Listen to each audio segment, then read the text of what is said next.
Hello, I am Drag, and welcome back to the channel. In today's video, we will be discussing how I personally make comic pages. But before I start, please go ahead and give this video a big thumbs up, and subscribe to the channel to see more of my speed paint videos. Now, for this particular comic page, I should say, this was just practice for a bigger comic project that I've been working on. I've done comic work in the past, but it's really just been like, a page here, a page there, like the max has been like 2 to 4 pages, right? And while this page was easy enough to draft, I've never actually done a big comic project. So this one, it was definitely very needed practice for that. That's where I am right now. So for this particular comic, somebody on my Discord suggested that I make a comic where they're at a costume party or something, and they confuse the character for wearing Bigfoot, and the joke is that they're not dressed as Bigfoot. I, being who I am, immediately thought of Trent, because Trent is the character that you go to for these sorts of things. So I had a very rough idea of what I wanted to do, but I wasn't exactly sure where they were going to be. So the hardest part of this particular comic was figuring out where they were going to be. So I thought, why don't I put it at a costume party? Because that realistically is where they would be if somebody confused him for being Bigfoot. So I did. Also, I did this in like 3 days. So, starting off, my setup changed, at least from what it used to be. So the comic pages that I'm doing now, I'm doing on Procreate instead of Clip Studio Paint. And since I'm in a spot where I can't just make my old workstation, I'm pretty much stuck with Procreate, which is both good and bad. There was definitely a learning curve to switching programs from Clip Studio to Procreate.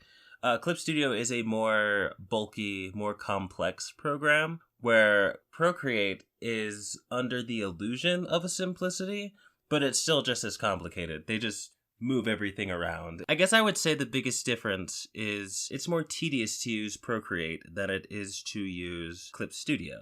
With Clip Studio, yeah, they throw a bunch of stuff at you, but on Procreate, they kind of hide this stuff from you, and you kind of like either have to look up tutorials online of how to do it, or you have to fuck around and find out. Not to mention, because Procreate is on an iPad, you always have the ever-looming, oh, your iPad storage is full, and, you could just get the iCloud. Yeah, no, because what that actually does is it just imports all of the photos that I have on my iPhone onto my iPad, and I'm not looking for that. Okay, on to the actual art, though. I tried to stream the whole process, everything from except for the initial thumbnail, because I normally do my thumbnails in my sketchbook, my physical sketchbook, because I have to do them very fast, otherwise I will lose interest in whatever I'm doing. I've definitely tried doing full comics, including the thumbnails, on Clip Studio before, but I've always run into the problem of, because it's digital, I can zoom in, where I don't have that luxury in a handheld sketchbook. If I am holding it, there is no zoom in, there is no backspace, there's no redo, you just have to deal. And also, I have a very interesting way of writing the actions and speed. So I'll have the box, and then I'll have the actions on one side of the box, and then at the bottom, that's where I'll have each character that's talking, and then I'll have this speech next to them as they're saying it. It's always helped me with readability. It's helped people who are reading over my comics, like over the draft and stuff. And I'm not just talking about comic people. I'm talking about, Joe Schmo, people who do not know comics. So translating it to Procreate wasn't too big of a thing, because the way that Apple and Procreate want Procreate to feel like is a sketchbook. They want it to feel like you're holding a sketchbook, but you're not holding a sketchbook. You're holding an iPad, right? Right. So translating it over was, I wouldn't say a difficult task. It was mainly just it was just working out the initial kinks of any translation process from traditional to digital. Not only that, but because of how Procreate works, it doesn't work like Clip Studio, so I can't have a whole folder as a clipping mask. I have to have each individual layer clipped to the main page that I want it to be. That in and of itself was, it wasn't hard, it was just tedious. But another thing are the brushes. Brushes do not translate from Procreate to Clip Studio and vice versa, so I can't just transfer over a brush. The brush that I mainly use for sketching on Clip Studio is a pencil tool called the darker pencil, but Procreate doesn't have that. So I had to take the technical pen and modify it to where it has a lightened opacity, and it was the closest brush that had the feel of that darker pencil in Clip Studio. And it might sound weird, but it does, you really need that feeling in order to draw as fast as I do, at least in digital media. So, for those who don't know, comic books have words in them. Comics are a visual storytelling where you have both pictures and words corresponding with each other, and they have speech bubbles. Speech bubbles are fun, and they're also a pain because they are part of the composition. In order to do comics successfully, you need to understand the fundamentals of composition. And not only that, you need to understand page composition, page layouts, all that. I'm not going to get into that right now. But when I'm doing my thumbnails, I can't really account for the composition right away, which is why I have the actions on one side and then the speech at the bottom. Because the speech is, while it is important, it's not as important as making the text work around the character's actions. If you have the character's actions, then you can get the composition easier. That's always been easier for me. That's how it works for me. In this particular story, I had to find a composition that would work best with the characters, and I had to know which characters it was to begin with. So we had Trent, right? Trent was always going to be a guarantee. What is Trent's body language? All right, we got that. I needed to know the character that he was contrasting, because that is the best way to figure out what that was. And when in doubt, just use Maxi, because Maxi and Trent is one of the best combos. I ship them, even though I also ship Maxi with PB. Maxi and PB are true OTP. But if I could, I would make Trent and Maxi a couple, but I can't because that's just, it's just not in the cards for them, right? Shirtless Latino boy, Bigfoot radio man. I also needed to know their costumes, which in and of itself was going to be a more difficult task than I thought it to be, because I could just give Trent anything, but I really needed something that would speak to his character. Like, what would somebody like Trent dress like? And I really had to jump around, and I finally came up with Scott Howell from Monster Prom. I'm like, oh yeah, he seems like he would dress like him. Then I had to figure out who Maxi would dress as. That was the most difficult, because originally he was going to be a Yeti or actually dressed as a Bigfoot, because that'd be funny. But I ended up just having him be shirtless, because that is also in character for Maxi. And people love to see shirtless Maxi. Now that I had all that, I had to figure out how to position the characters. I had to figure out where to what room are they in? How exactly do they fit into the environment that they're in? And then now that I have the characters, the location, what they're doing, the composition of the speech bubbles, now I just need to make it pretty.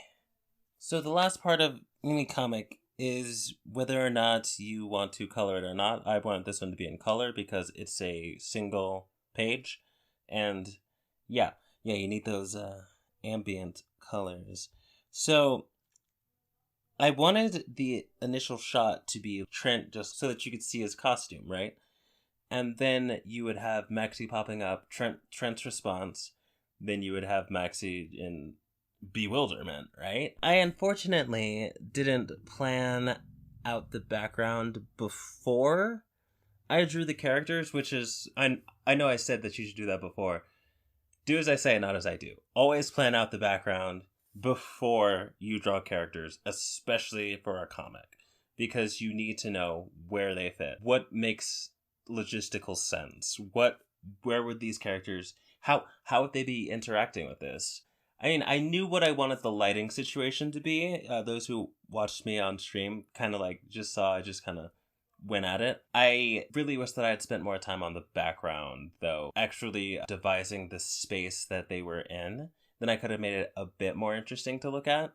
But another thing you need to realize in comics, this is my illustrator brain coming out, you can't think about always having it be the most pretty, because you're usually on a deadline, and comics take a lot of work. This whole image took me about 10 hours, and that's one page. So to do a bigger project, it would be around, I would say, to shoot for 5 hours. At least that's in my inexperience making a comic series. And this doesn't even have all the detail that I wanted it to have. So I need to learn to change that aspect. That's something that I'm really working on, especially with this. But with the lighting, what I really wanted was purple and orange. I wanted it to be kind of a dark setting, but also there would still be ambient lights from the jack-o'-lanterns, the little fairy lights everywhere. Maybe there's a campfire. And I unintentionally, with the lighting, I unintentionally made this scene a bit more of a romantic one. That was not my intention. It just kind of happened. That's how things go sometimes. That's how it be. Like I said, I guess beautiful buff Asian man mixed with sexy Latino man.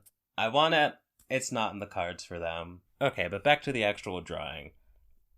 As I mentioned before, Procreate is an Apple art program, and it is on an Apple device. Apple devices always have the ever-looming device storage is always full, right? Right? Okay. So what Procreate has implemented to help mitigate that is a layer limit. For this particular image, I believe I had 81 layers, and when it was done, quote unquote, there were about 14 layers left. I actually did much less layers than I thought I would, which I think is very funny.